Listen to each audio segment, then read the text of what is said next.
मैं इतरा का पुत्र ऐतरेय महिदास हूँ। आज से लगभग 7 सहस्र वर्ष पहले की बात है। उस समय ऋग्वेद था, पर उसे समझने वाले कम होते जा रहे थे। मंत्र तो थे, पर उनकी आत्मा तक पहुंचना सरल नहीं रह गया था। अपनी भविष्य की ओर जब मैंने दृष्टि डाली तो मुझे एक गहरी धुंध दिखाई दी। मुझे लगा यदि आज मैंने कुछ न कहा तो कल मनुष्य वेदों को केवल शब्द समझेगा, विज्ञान नहीं। मुझसे पहले के ऋषि भाग्यशाली थे, उनके लिए वेद ही वेद की व्याख्या थे। संसार में और कोई ग्रंथ नहीं था, न तुलना थी न विरोध।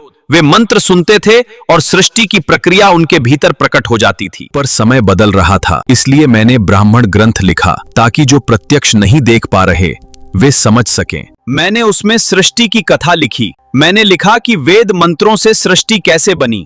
मैंने दिखाया कि मंत्र केवल उच्चारण नहीं है, वे कंपन हैं, रश्मियां हैं, और वही रश्मियां अणु से लेकर तारों तक का आधार हैं। आज तुम जिस बिंदु पर विज्ञान को समाप्त मानते हो, वही मेरे लिए प्रारंभ था। तुम इलेक्ट्रॉन तक पहुंच पाए हो, पर उससे सूक्ष्म स्तर पर तुम्हारे उपकरण मौन हो जाता है। मैंने वहां मौन नहीं देखा, मैंने उससे भी पहले के 6 स्तरों का विज्ञान लिखा। ऐसे स्तर जहां रूप नहीं केवल नियम होते हैं, जहां कण नहीं केवल रश्मियां होती हैं। यह संपूर्ण सृष्टि एक अत्यंत सूक्ष्म कण से लेकर आकाश में फैले तारागण तक इन्हीं रश्मियों से बनी है। और यह सब अपने आप नहीं हो रहा, बल्कि इन सब का नियंत्रण और संचालन करता है परमात्मा। पता किसके द्वारा?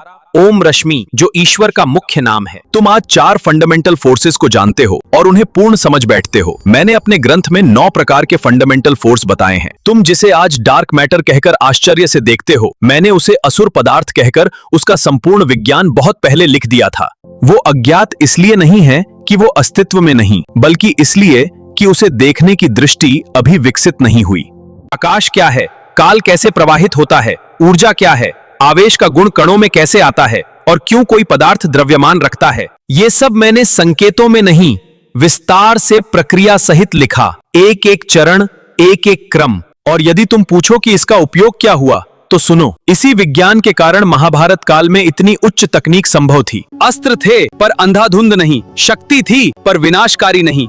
क्योंकि विज्ञान जब धर्म से जुड़ा होता है और पूर्ण होता है, तब उसके दुष्परिणाम नहीं होते, जैसे आज हो रहे हैं। इसी ज्ञान के कारण आर्यावर्त जगत गुरु था। मैंने वो सब लिख दिया जो आगे आने वाले युगों को चाहिए था। वर्तमान में आचार्य अग्निव्रत ने मेरे ग्रंथ ऐतरेय ब्राह्मण का भाष्य वेद विज्ञान आलोक हिंदी में कर दिया है। उसे समझो, उस पर अनुसंधान करो। अब ये तुम पर है। यदि आधुनिक विज्ञान से आगे का विज्ञान जानना चाहते हो और अपने अस्तित्व को बचाना चाहते हो, तो ब्राह्मण ग्रंथों के विज्ञान और इसके भी मूल वेदों की ओर लौटो।